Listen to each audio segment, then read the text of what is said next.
Hello guys, welcome to blog. तो अभी हम जा रहे हैं आठोड़ी बाजार। तो ये वाले वीडियो में यवतमाल की ऑलमोस्ट सारे के सारी देवियों के बारे में बताएंगे। तो मेरे साथ है मोहित। अब देखते हैं इसमें हम कितने देवी को कवर कर सकते हैं। नहीं तो मेरे ख्याल से हम इसको पार्ट में भी डिवाइड करेंगे, नहीं तो फिर एक ही वीडियो में पूरे देवियों को कवर करेंगे। तो सबसे पहले पहले कहाँ आठोड़ी बाजार, उसके बाद फिर कहाँ अभी आगे और बालाजी मंडल है या फिर वो कोलकाता। चलो फिर सीधा लोकेशन पे मिलते हैं। तो हम पहुंच गए हैं आठोड़ी बाजार में।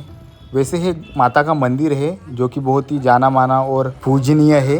अगर आप यहाँ नवरात्रि में रात के टाइम विजिट करोगे तो आपको यहाँ पे पैर रखने को भी जगह नहीं मिलेंगी। तो हम अभी दिन में आए इसलिए भीड़ कम है। वैसे तो 4 बजे से लोग यहाँ पानी चढ़ाने आते हैं। तो चलिए अभी हम मंदिर के बारे में बात करते हैं। वैसे आप मंदिर में जैसे एंटर करोगे वैसे देवी की भव्य प्रतिमा वहाँ देखने को मिलेंगी।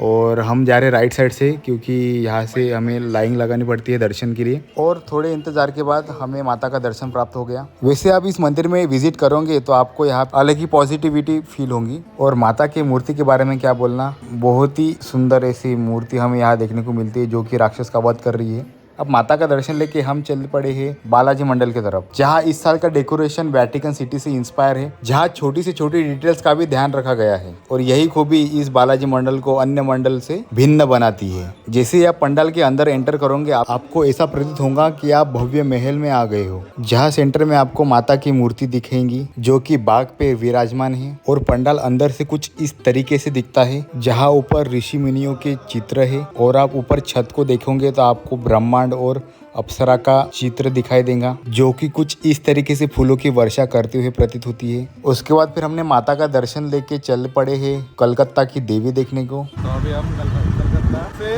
जो मूर्ति मंगाते वो देवी देखने वैसे कौन सा एरिया है? चापनवाड़ी के रानी झांसी चौक में आ गए। ये देख चापनवाड़ी दिखती है। तो अभी हम आ गए हैं रानी झांसी चौक चापनवाड़ी में, जहाँ की देवी की स्पेशलिटी ये है कि इस देवी को कलकत्ता से लाया जाता है। इसलिए आपको इस देवी का मंडप कलकत्ता से थोड़ा सिमिलर लगेगा। जैसे आप पंडाल के अंदर एंटर करोगे आपको माता की मार्बल जैसी प्रतिमा प्रतीत होंगी, लेकिन ये रियल वाला मार्बल नहीं है। इसको सिर्फ ऐसे पेंट किया गया है कि आपको देखने में मार्बल लगे। वैसे माता के राइट साइड में गणेश जी है और लेफ्ट साइड में कार्तिकेय जी जो कि माता के ज्येष्ठ पुत्र है। और यहाँ ऊपर महादेव की भी प्रतिमा हमें दिखाई देती है। और माता के बीच वाली मूर्ति राक्षस का वध कर रही है। अधिकतर ऐसी मूर्तियों की स्थापना कलकत्ता साइड में ही होती है, लेकिन आपको ये मूर्ति यवतमाल के रानी झांसी चौक चापनवाड़ी में देखने को मिलेंगी। तो अभी हम आए हैं एकता काली माता उत्सव मंडल में जो कि तलाव फाइल में स्थित है, जहां आप काली माता का दर्शन ले सकते हो। और एक बात, अगर आप काली माता का दर्शन लेने आ रहे होंगे तो आप प्लीज चमड़े का बेल्ट या फिर काले कपड़े पहन के ना ही आओ तो अच्छा रहेगा। तो चलिए बात करते हैं मूर्ति के बारे में, जहाँ हमें काली माता की प्रतिमा दिखाई देखी है जो की बहुत ही क्रोधित है और महादेव नीचे लेटे हुए है। माता का ऐसा रुद्र रूप शायद ही आपने किसी और मूर्ति में देखा होगा। तो अभी हम जा रहे हैं तलाव हॉल में, जहाँ श्री छत्रपति शिवाजी महाराज दुर्गा देवी उत्सव मंडल की ये खास बात है कि वहाँ पे हर साल देवी 18 हाथ के ही बिठाते हैं। जैसे आप पेंडाल में एंटर करोगे आपको देवी का ऐसा भव्य सी मूर्ति दिखाई देंगी जो कि 18 हाथ की और देखने में बहुत भव्य और दिव्य प्रतीत होती है। राइट साइड में छत्रपति शिवाजी महाराज देवी की आरती कर रहे हैं जो कि हाथ में दिया लेके है। और लेफ्ट साइड में बाघ की मूर्ति है। वैसे मूर्ति का डेकोरेशन रायगढ़ छत्रपति शिवाजी महाराज के घर के देवघर की प्रतिकृति दर्शाती है। अगर आप यहाँ विजिट करने का सोच रहे हो तो आपको इस मूर्ति को जरूर देखना चाहिए, क्योंकि ऐसी मूर्तियां यवतमाल में बहुत ही कम बनती है और बहुत ही कम लोगों को इस मूर्ति के बारे में पता है। और मेरे ख्याल से ये यवतमाल की सबसे बड़ी मूर्ति है शायद अब तक जो मैंने देखी हुई है। अब हम आ चुके हैं विट्ठलवाड़ी में, जहाँ माता सप्तशृंगी है। जैसे आप एंटर करोगे आपको माता का भव्य पंडाल देखने को मिलेगा। वैसे है शिव शक्ति दुर्गा देवी उत्सव मंडल का पंडाल है जो कि विट्ठलवाड़ी परिसर में उपस्थित है, जहाँ हमें माता सप्तशृंगी का दर्शन होता है, जहाँ ये मूर्ति मेरे मन को भा गई। पंडाल के अंदरूनी भाग में हमें संत तुकाराम और शिवाजी महाराज के विभिन्न स्मरणों को दर्शाया गया है। पंडाल के मध्य भाग में आपको माता सप्तशृंगी की प्रतिमा दिखाई देंगी जो कि आपने नासिक में ही देखी होंगी, लेकिन पहली बार ये प्रतिमा हमें यवतमाल में देखने को मिल रही है। माता के राइट साइड में बालपन में छत्रपति शिवाजी महाराज को माता जिजाऊ ने जब शस्त्र देते वो वाले क्षण को दर्शाया गया है। और माता सप्तशृंगी के लेफ्ट साइड में हमें सिंह की दहाड़ते हुए एक भव्य प्रतिमा दिखाई देती है। तो कुछ इस तरीके से हमें ये सप्तशृंगी माता का डेकोरेशन देखने को मिलता है। अभी हम यहाँ से जाएंगे दूसरी लोकेशन पे और वहाँ पे जाके देखते और क्या क्या हमें देखने को मिल सकता है आगे आगे। तो आओ कैमरामैन जल्दी फोकस करो। अभी जाएंगे अपन स्टेट बैंक चौक। स्टेट बैंक चौक में चलता? हाँ चल स्टेट बैंक चौक में जाते। तो ये था हमारा शिव भक्ति मंडल और यहाँ से अपन जाएंगे स्टेट बैंक चौक। तो अभी हम आए हैं स्टेट बैंक चौक में, जहाँ इस प्रकार का डेकोरेशन हमें समर्थ दुर्गादेवी उत्सव मंडल की तरफ से देखने को मिलता है। जहाँ पंडाल के अंदर जाने के लिए हमें लेफ्ट साइड से एंट्री लेनी पड़ती है। जैसे आप पंडाल में एंटर करोगे, आपको माता की नृत्य करते हुए मूर्ति दिखाई देंगी, जो कि नटराज से इंस्पायर है। और माता के लेफ्ट साइड में हमें त्रिशूल देखने को मिलता है और राइट साइड में सिंह की मूर्ति देखने को मिलती है, जो कि नीचे बैठ के है। तो कुछ इस प्रकार से हमें ये डेकोरेशन देखने को मिलता है। उसके बाद फिर हमने माता को प्रणाम करके हम हमारे अगले लोकेशन पे चले गए, जो कि है बांगर नगर की महारानी, जहाँ का डेकोरेशन मेरा one of the favourite decoration है। जहाँ माता वृक्ष के नीचे बैठती हुई प्रतीत होती है। बांगर नगर के इस पंडाल को आपको जरूर भेंट देनी चाहिए। सच में माता की ये मूर्ति आपका मन मोह लेती है। और नीचे हमें सिंह की मूर्ति देखने को मिलती है, जो कि माता के चरणों में बैठी हुई है। तो कुछ इस प्रकार से हमें ये डेकोरेशन देखने को मिलता है। तो यह थी बांगर नगर की महारानी। तो अब यहाँ से हम जाएंगे नेक्स्ट लोकेशन पे। तो अभी हम आ गए हैं जय हिंद दुर्गादेवी उत्सव मंडल में, जो कि जय हिंद चौक में स्थित है। और यहाँ की माता की मूर्ति हमें कुछ इस प्रकार से देखने को मिलती है। तो आइए और इस मूर्ति को अवश्य भेंट दीजिए। तो अभी हम आए हैं वडगांव में, जहाँ इस साल का डेकोरेशन महाभारत से इंस्पायर है।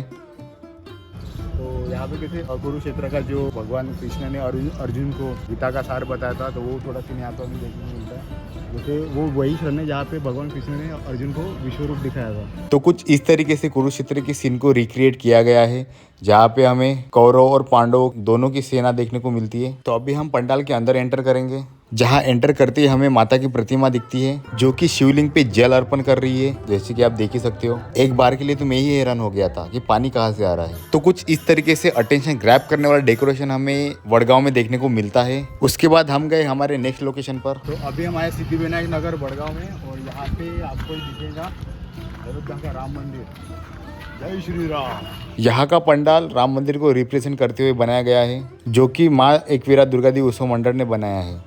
पंडाल के बाहरी भाग में हमें प्रभु श्री राम, लक्ष्मण और माता सीता और हनुमान जी की भव्य प्रतिमा दिखने को मिलती है। आप चाहे तो इनके साथ फोटो भी निकाल सकते हो, पर दिन के समय, क्योंकि रात के समय यहाँ भीड़ ज्यादा होती है, तो यहाँ का मंडल अलाउ नहीं करता। उसके बाद फिर एंटर करेंगे हम पंडाल के अंदर, जहाँ पे हमें माता की प्रतिमा देखने को मिलती है, जो कि सिंहासन के पास खड़ी है और बाजू में बाग है। अगर आप सुबह और दोपहर के अलावा रात में आते हो, तो आपको यहाँ 5 रुपए का टिकट लेना पड़ेगा। तो अभी हम आए हैं माँ एकवीरा मंडल में, दुर्गादेवी उत्सव मंडल में, और यहाँ पे हमें इसरो का लॉन्च हुआ था मार्च 3, इसरो का थीम है, ये हमें यहाँ पे देखने को मिलेगा। अभी हम एंटर करेंगे पंडाल के अंदर, एंटर करेंगे अभी। इस पंडाल में आपको इसरो की थीम देखने को मिलती है, जहाँ चंद्रयान 3 को दर्शाया गया है। और ये बहुत ही प्राउड मिशन था हमारे इंडिया के लिए। अंदर वैसे हमें यहाँ पे चंद्रयान मतलब चांद का थीम देखने को मिलेगा, सोलर सिस्टम का भी थीम देखने को मिलेगा।